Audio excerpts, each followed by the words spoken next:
I've got, oddly, I haven't intended to do this, but I did make the choice to drink some wine.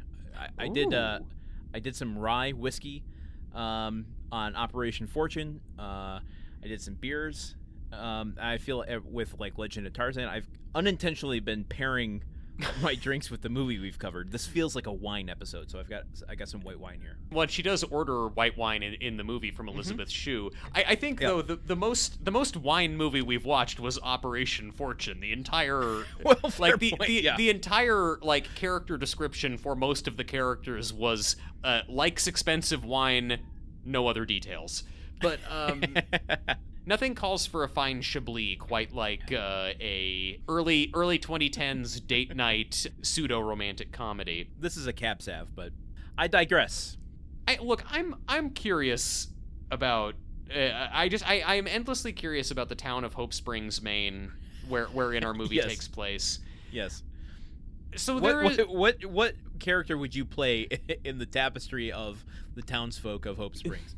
I already know which character. I would be the proprietor of the only theater in town who is so frustrated that people keep giving each other blowjobs at the movies.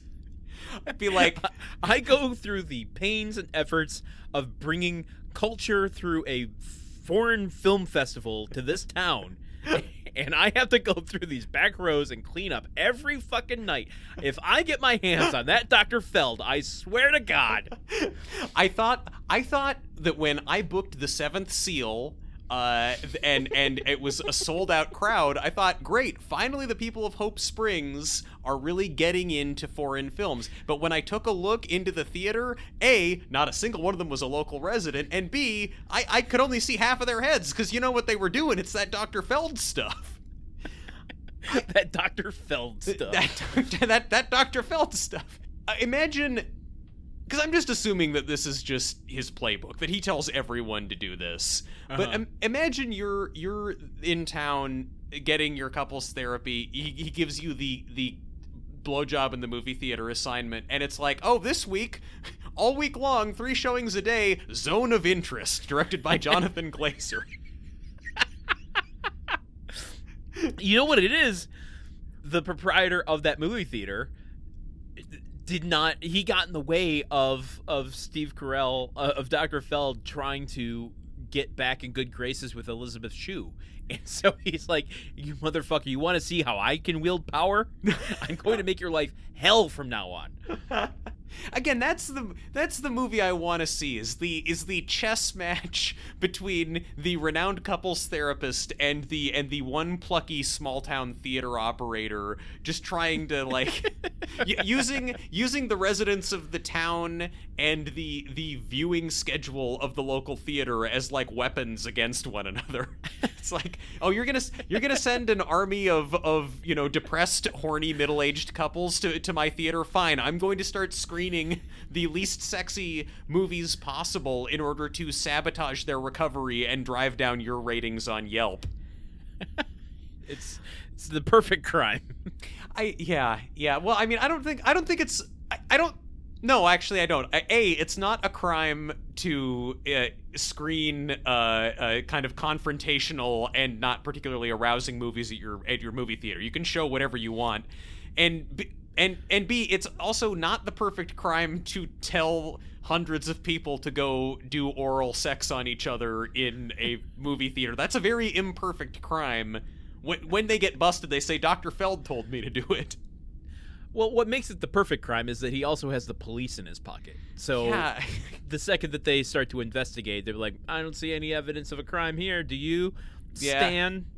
And he's feeding a donut in his mouth. Nope, I don't see nothing going on here. Or maybe it's one of those dumb cops like, whoa, wait a minute. I thought that giving oral sex. Stan, what did I tell you? Oh my God! Do you know how long it's been since I've drank wine? I think this is having a tequila effect on my wow! brain. Yeah. 2 sips of Cab Sav, and you are over the moon. You are you are a wine mom at a #resistance meeting in 2017. Well, the idea of the cops being like, I don't see anything here. Oh, I guess we'll just walk away. That is the end of every Jackie Chan movie. But then also, it is probably just the cops see what's going on, and it's like, yes, well, 2 years ago it was me and my wife. We were over in seat G6, and that's why we're still together today. The floor is less sticky if you go for the front 3 rows. That's just a pro tip from an old hand at this. Me and my wife. No, I'm sorry, man. All this talk and all these bits about how good our relationship is. And I'm really, I've honestly, this is the thing you do that makes me the angriest, because I spend so much time trying to make the podcast sound good. Trying to bring honor to our show, and you just take a fucking dump on it with your nonsense. You're drinking white wine and quoting Borat, just the worst kind of fucking terrorist. I was simply trying to engage in lighthearted jokes about people blowing each other in a movie theater, and then you sully it and make it crass by doing a Borat impression. All right, here's something. Great, just cool. Breakneck change of pace. It's gonna make it sound like you edited that. There's a moment that really took me out of the final turn when Tommy Lee Jones goes setting the scene if you didn't listen to last week's episode. They go back home after all the therapy. Meryl Streep is getting ready to leave, and Tommy Lee Jones is like, we're just back to our normal routine, but then he realizes, oh shit, I'm losing her, this is gonna go bad, and he makes a decision. I'm gonna go win her over. I'm gonna shed any last inhibitions of intimacy I have. I'm gonna connect with her, we're gonna make love, and this is gonna be the big moment. When he enters the room, he sits down on her, on the edge of her bed, and she's like, what, she's very surprised. What are you doing here? And he starts to kiss her, and the music starts to swell, and they start to, make love. But this... keep saying it. Go for 3, dude. Listeners at home, take a drink every time Landon says make love. The music, the score in this moment is so close to Laura's theme from Twin Peaks that I could not. It completely took me out of the moment.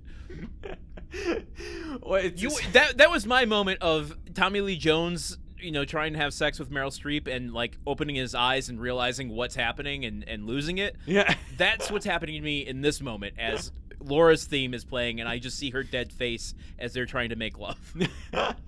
Camera just pans away from them having sex, and there's a dwarf in a red suit just kind of slowly dancing backwards, watching them going at it. I mean, Hope Springs has a certain Twin Peaksy vibe to it. I guess in that mainly in that it's a small town. But do you think Dr. Feld comes from the Derek Jacobi school of psychiatry? Were they bunkmates? I mean, maybe so. I mean, I can't say I'm as versed in the lore of Twin Peaks as you are, but he has Black Lodge tendencies from time to time, yeah. I think.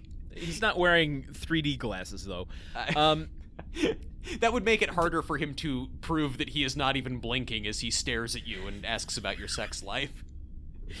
There is another weird thing. There's only 2 moments in this movie, but it hints at... There's only 2 moments total.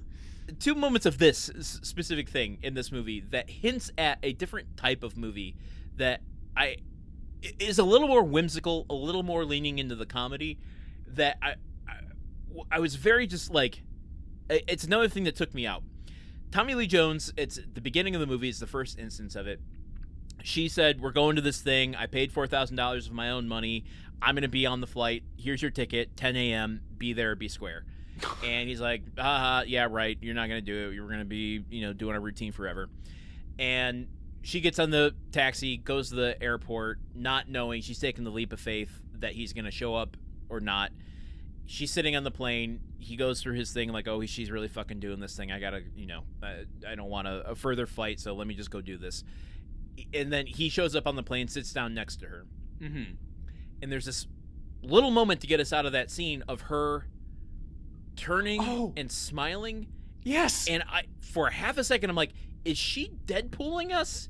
Is she looking down the lens of the camera and breaking the fourth wall, going, now shit's really gonna get going?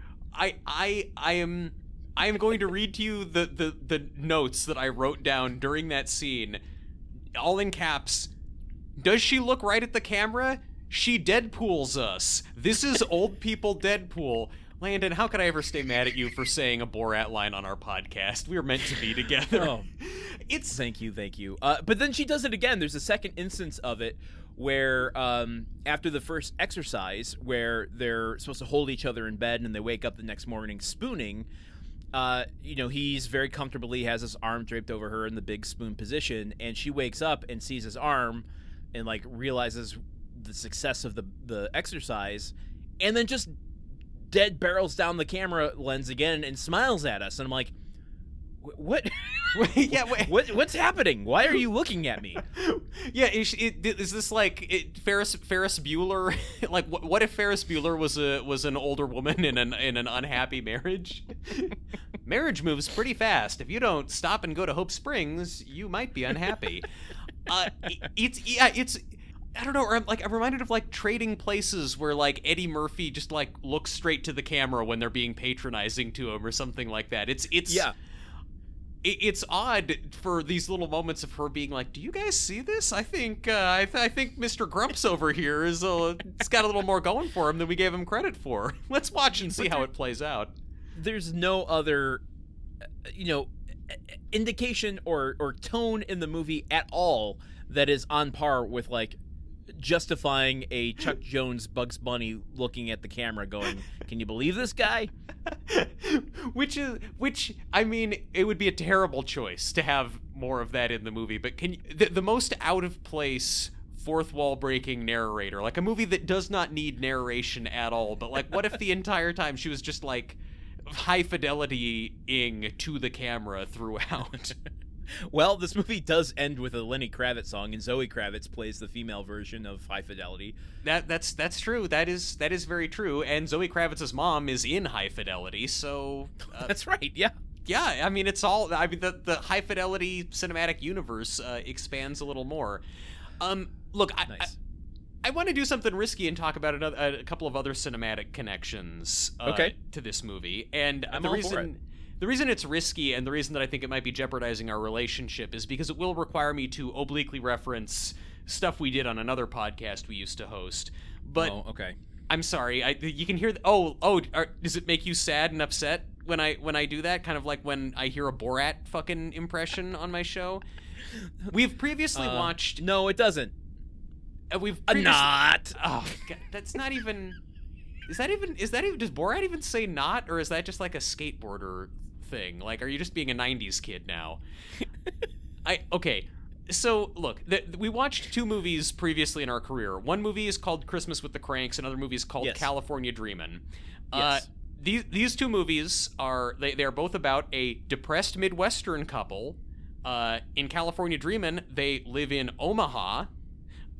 In Christmas with the Cranks, it is the patriarch of that family is a cranky accountant who is an empty nester in what seems to be a largely loveless marriage. And in California Dreamin', one of the Omaha-dwelling partners is constantly berating and belittling the other one, and that movie also made me very depressed about relationships. Again, it's the Midwest. I don't know what to tell you. I get, the big takeaway from this, I guess, is that don't get married and live in the Midwest. So I don't know. I mean, for me at least, listeners, please get married or don't, and live in whatever region of the United States or anywhere in the world you want to. The central pillar of Midwest nice is passive aggression. Oh man, I mean that seems that seems exhausting. I mean, I won't. Mm-hmm. I feel like people in Oregon find ways to do it too, but I guess it's just a little crunchier and more granola. So there's just been this great vein of cinematic content based around being unhappily married and far away from an ocean. Yes. Yeah. But then they go to Hope Springs and they're close to it. I don't know. I just think it's I thought that it was interesting that so many movies that we have watched in our time together have had more or less the same setup, right on down to the cities and professions of the people involved and the stiflingness of their lives together. But I guess what I'm learning again is that that's just like a lot of the country is just like that. So yeah, that's just life, baby. Wow. Well, anyway, thanks for listening. Hope we could bring a little joy into your day. I guess for any new listeners, since you broached the topic, breached the topic. Broached. You broached. I thought that's what you put on your shirt. Well, that's a brooch. A blouse. You put a brooch on a blouse. You put a brooch on a blouse. You broach a topic, and you breach the hull of a ship when it starts to sink. Just like what's happening now. For new listeners who might not be aware, our previous podcast called Grunt Work, hence the name Grunt Work Podcast Network, is available. You can go listen to 7 years of us talking on that show, and that's about as much as I'm gonna pitch about it. That's the level of earnest self-promotion that we like to take. Although I will say, while we just have 1 or 2 minutes here, we haven't talked much about our Patreon, which you can get access. We did a supplemental podcast, 30-minute episodes just talking about nonsense. Mm-hmm. If you subscribe to our Patreon for at least $1 a month, you get access to our entire backlog of that, and you get access to our Discord, where we have conversations with longtime fans. There you can vote on the verdict. You tell us whether or not we should remember a movie. Mm-hmm. There's lots of cool, fun stuff you can do over on our Discord, and you can get to that through our Patreon. Yes. Now, much like the popular vote in an American presidential election, it doesn't actually count for whether the movie gets remembered or not. But it is a fun footnote. I don't know. We'll cover all the People's Choice verdicts in our season spectacular, I think. So. Oh, okay. Yeah. Okay. There's a whole channel on our Discord that you can go in and vote for all the past films we've done this season, and we'll tally up the votes and see where we are in agreement and where we are divergent in our opinions. Divergent, another movie written by the writer of this film. Okay, well, yeah, then never mind that. I'm sorry that I ever compared it to the popular vote. Your votes actually do matter in aggregate. And you know what? Your vote for this show, by rating and reviewing us on podcatchers, really does help, especially in these early episodes. So yes. You know, I want to just give a thank you to everyone who has rated us and left us comments already. Huge thanks. Thank you so much. It's been there've been some really sweet things that have been said about us, yes, and about how our interplay makes our incredibly long episodes fly by, and that warms my heart. So yeah, thank you. Really, we means a lot when you guys. Yes. Say nice things about us and let us know that you're enjoying what we do. You heard it here first, folks. Compliments make you feel good. Yeah, we learned a lot from therapist Dr. Feld. Well, why don't we move on to playing the trailer game? You want to play the trailer game? I do want to play the trailer game. I want to quickly. Before we do, I just realized I had a bunch of details about Tommy Lee Jones that I pulled from an extensive interview with him that I didn't really mention. Boy. Okay. I just mentioned 2 things. One, they interviewed one of his roommates from an elite Dallas prep school that he went to in the early 60s. This guy said he remembered that Tommy Lee Jones would write poetry about a girlfriend who he had at the time. It was poignant and mooning and just like really cringe-inducingly bad, and he would sometimes sit there and force them to listen to him read it out loud. And he was such a mean and volatile dude that they were scared to laugh at it, even though it was terrible.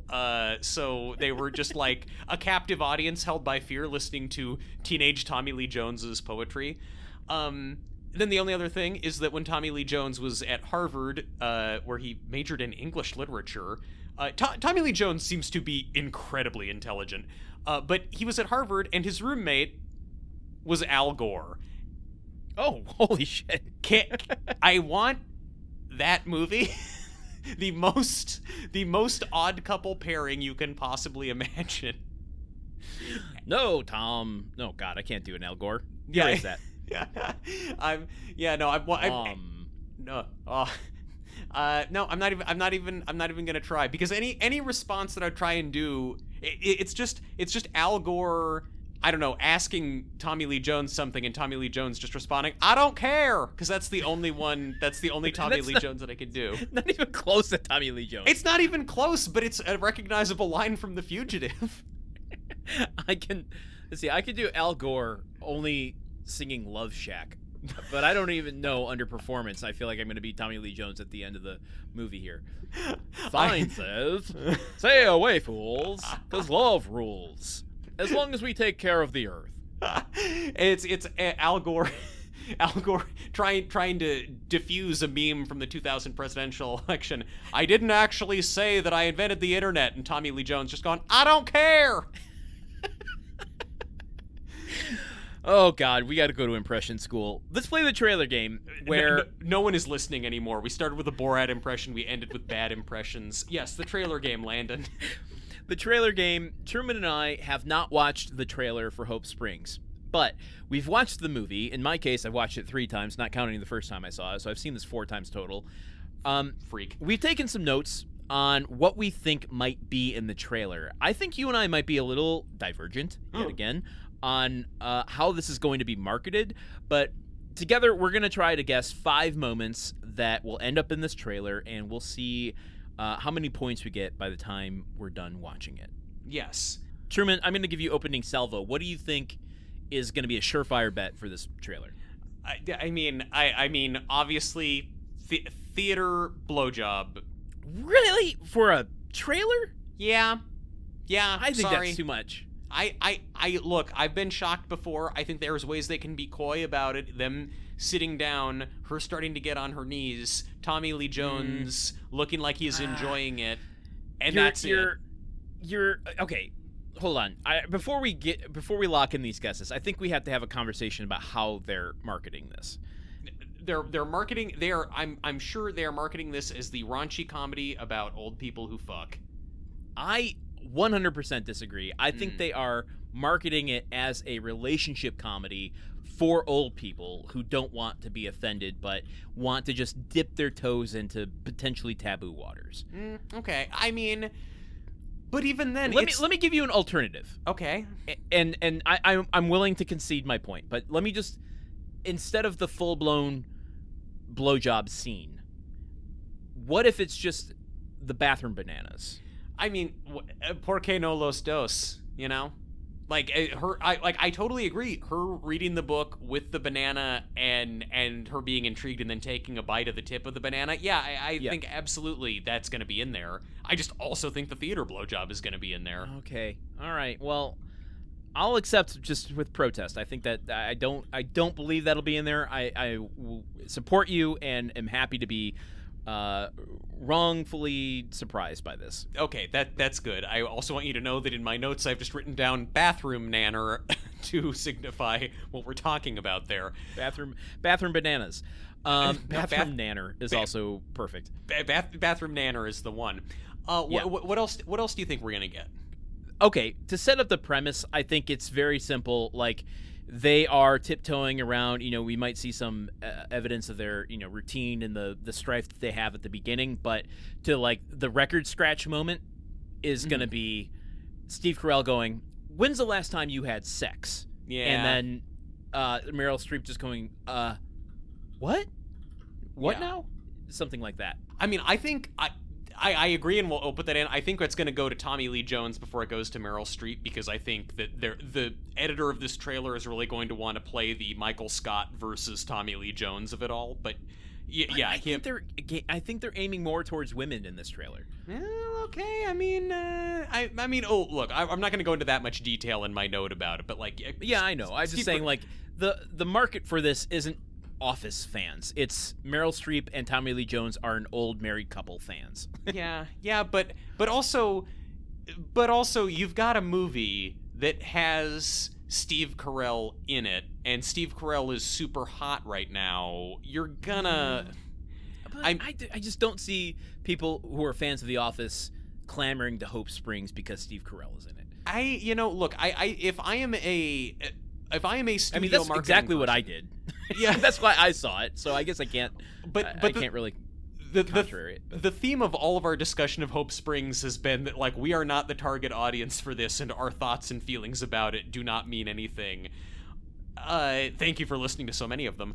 But I think that, I don't know. I just feel like if I am a studio marketing person, it's like, I've got a movie that is anchored by two old actors. I'm going to want to put the young actor who is popular with a younger demographic in this thing as much as I can, and try and suggest that the movie is this young guy bouncing off these old people. We are on opposite sides of the coin here, and I respect your side. I just thank you, and I respect yours. Don't. I think they're catering. They know who they're catering towards. It's going to be Meryl Streep getting in the older audiences for a $30 million budget. Maybe if it was $100 million, they would be banking on that PG-13 teenage crowd. But I think for $30 million, they're like, well, sell it to old people. I think that this trailer is going to be wall-to-wall lies. I think it is going to so grievously misrepresent what the movie is about, and I think it's going to try and sell it as a younger, raunchier, kind of saltier movie than it actually is. This is, I have to admit, the most excited I've been for a trailer game, because I somehow feel like so much is at stake here. It's not at all, even a little bit. Although, how many points do I have on the board? Oh shit, it's 69. Steve Carell has us in his office, and he's like, "Tell me about the most exciting trailer game you guys ever played." All right, here's another moment that will definitely be in there. Elisabeth Shue going, "Who in here is getting some?" Yes, that's very good. I fully agree with. Who in here is getting some? Meryl Streep has gone into the bar. She's a little down after one of the sessions. It's once they decide to do separate things for the day. Asking Elisabeth Shue for her advice, getting a glass of wine, and saying, oh God, my marriage has fallen apart. And Elisabeth Shue is like, don't worry too much. No one in here is getting any. And then she proves her point by asking all the barflies, the regulars, who in here is getting some. Yeah. That also, look, this clues into my this trailer will be wall-to-wall lies theory, because they will give us the impression that famous Academy Award nominated actress Elisabeth Shue is in more than one scene of this movie. I'll give you that one for sure. Yeah, that will be a white lie, a fib. I mean, the real question is, are they also going to lie to us about 5-time Emmy Award winner Gene Smart being in this movie? Yes? Yes, they will.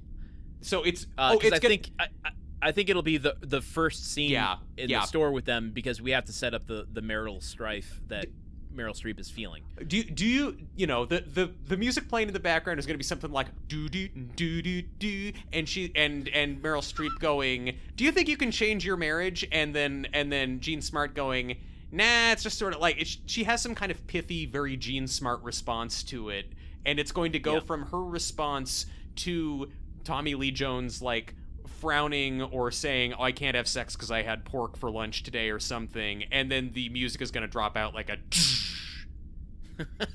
like a Christopher Nolan trailer. No, not like a Christopher Nolan trailer. I'm bad at mute. It's Arrival. Yeah. Well, it's Inception. That's a Villeneuve movie. Sorry. Yeah. Come on, Landon. I don't know. You know the thing that I mean, though. It's not like the disturbing thing dropping out. It's like for comic effect, like bow. Whoop. Now they have 1 week. I know exactly. See, you just need to do your mouth sound effects, and I get what you mean. When you've been together as long as Landon and I are a little. I don't want to talk about mouth sounds. Anyway, but yeah. So I'm banking on Gene Smart and Can You Change Your Marriage? No. Yeah. Okay. Yep.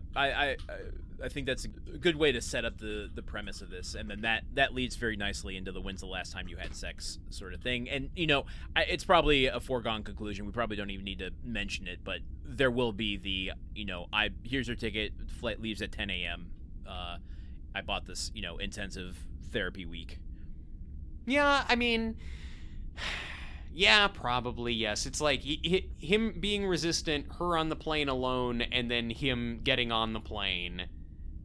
And I don't think it'll go that far. I think we just literally need her saying, Like a shot of her picking up his book in Barnes & Noble, looking at the back cover, and then saying, I bought this trip. And, we don't even need the resistance stuff. I mean, we see it's Tommy Lee fucking Jones. We know he's a curmudgeon and doesn't want to go. I don't think we need to put that in a trailer. Ooh. I am just eagerly anticipating this trailer. This is going to be we have never been on more opposite sides of how a film is going to be promoted to us. All right. Does that give us enough guesses? Can we launch this thing? Yeah, let's launch this thing. Approved for appropriate audiences. This is going to be horny, Landon. I don't know. Happy anniversary. They are so beautiful. Start with the kids. Yeah, Arnold. kids are horny movie. And the Cable hardware. subscription. Yeah, 31. What gift is that? Silver, ivory. Oh, we got each other the new cable Damn, that's a good illustration. Oh, great. The music dropped out. It's true. That director of Devil Wears Prada. It feels like Routine. Arnold and I aren't going towards anything anymore. Bookstore. I Self-help want book. a real marriage. Self-help book. I think for that to happen, we'd have to risk everything just Oh, to there you shake go. things Gene's up. Smart. It's not impossible, and it's not too late. Well, you want to go to intensive couples counseling in Maine. The flight shit. leaves tomorrow. Oh shit! Hey, he's getting on the plane! I hope you're happy. But we didn't see the resistance leading up to the plane. And Arnold, I'm so glad you're here. Well, that makes one of us. You two have come here to try to restore intimacy to your marriage. This is insane. We're not 22 years old anymore. I would like to assign you your first exercise. Tonight, I would like you to spend a period of time with your arms around one another. I think we better stop. Okay. I'm going to ask you to take a leap of faith and try something. I'm looking for sex tips for a straight woman from a gay man. It's banana. most likely way out of your Banana. comfort zone. Banana. Bathroom nanner. That's not me. Bathroom nanner. I just can't do that. Can't do that. You come up here, you spend But I 1 won't week, and do you're supposed that. to have a new marriage. Arnold, your wife is very unhappy, and you have to ask yourself, have I done all I could? Yeah, Steve Carell Trying to get the does old magic glue back. this trailer Join together. the club, honey. Who in here is not having sex? Ah! It's not Beautiful. too late All right. for anyone who truly wants it and is willing to try. I wonder if he talks to his wife like that. Mildred, I find it very interesting that you are naked. But you gotta keep your head up. What the fuck is this music? Well, we might be able to get out of here early. Okay, next step. wait, What is it? Write a poem, hold hands in public, sing a serenade. It's sex. Nice. We should just get our things and go. Oh, them dancing on the beach. Wow. Him dancing again. Did you have fantasies? The happiness, yeah. See, With Threesome. Carol with the corgis? Hi! Mimi Rogers. Another corgi! Shameless. Three's Lies. the limit. three's the Lies. limit. I didn't. Wow. Okay, so Didn't catch that at all. all right. I don't know how you want to call this one. I let's just stick to the numbers. We don't have to we don't have to hash out the tone of it at all. But I mean, okay, so look, with the benefit of hindsight, yeah, I realize perhaps it was a little overly ambitious of me to expect that they were going to show Meryl Streep trying to give Tommy Lee Jones a blowjob in a movie theater. I don't know. Maybe my brain has been pickled by the internet and Blue Sky and just what things are acceptable online, and I haven't touched grass in a long time. Okay, fair. Truman. I appreciate the gusto. creative lengths your imagination will go to. The It's one of the things I cherish about you, and I wouldn't have it any other way. Yes, Truman, I appreciate the creative lengths that your imagination will go to when it comes to Tommy Lee Jones getting a blowjob from Meryl Streep. Great. That makes me sound like a cool dude.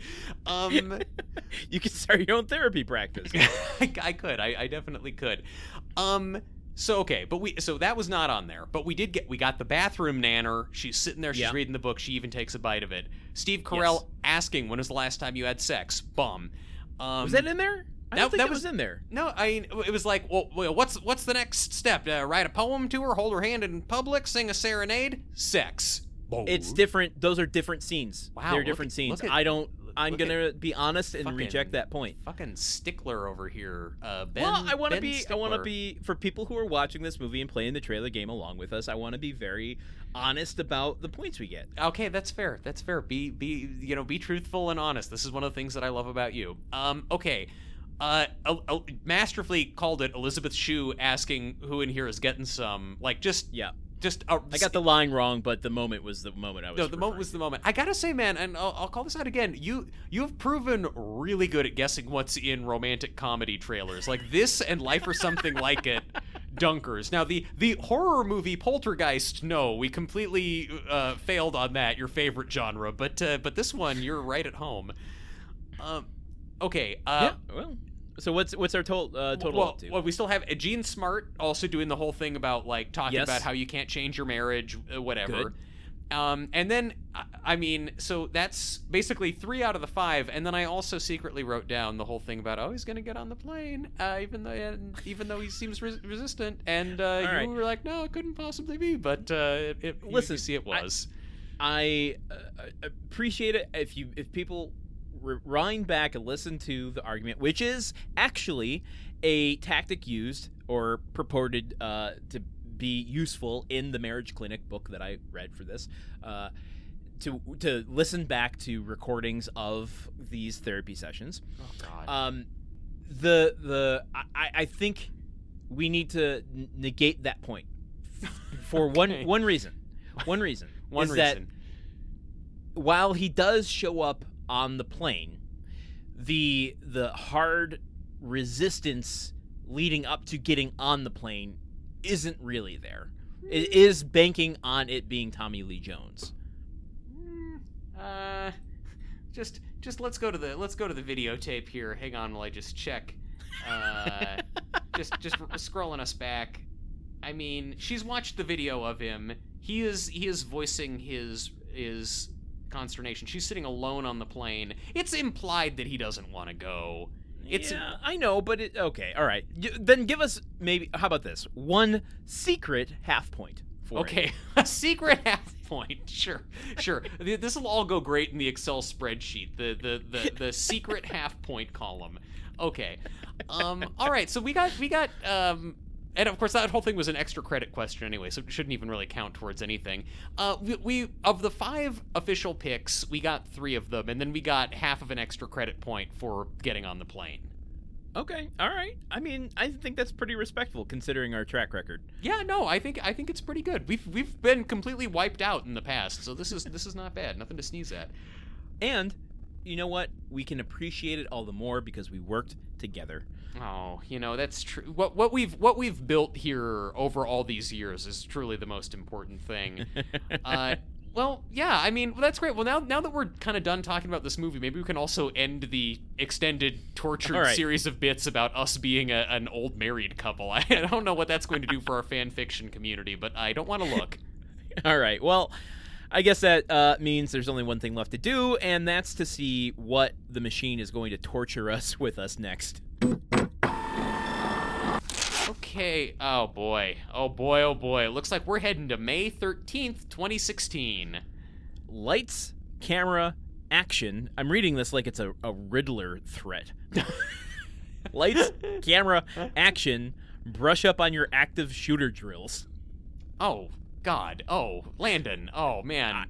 Don't yell at me. It's the clue that the machine gave us. Well, the machine needs to be a little more sensitive about these things. Although, admittedly, I did compare Tommy Lee Jones's character in the last movie to an active shooter. So I don't know. Maybe we're all hopelessly compromised going into that wonderful and fondly remembered spring of 2016. And also, it's not bad to, brush up on your drills. You should know what to do in the case of a very likely active shooter situation. Wow. Guys, well, thanks for listening to Movie Memory Machine, the film podcast that makes you think and also makes you laugh. I've been, for Landen Solano, I've very solemnly and soberly been Truman Caps. For Truman Caps, my wife, I've been Landen Solano. Bye. We'll see you. I'm gonna throw you into space.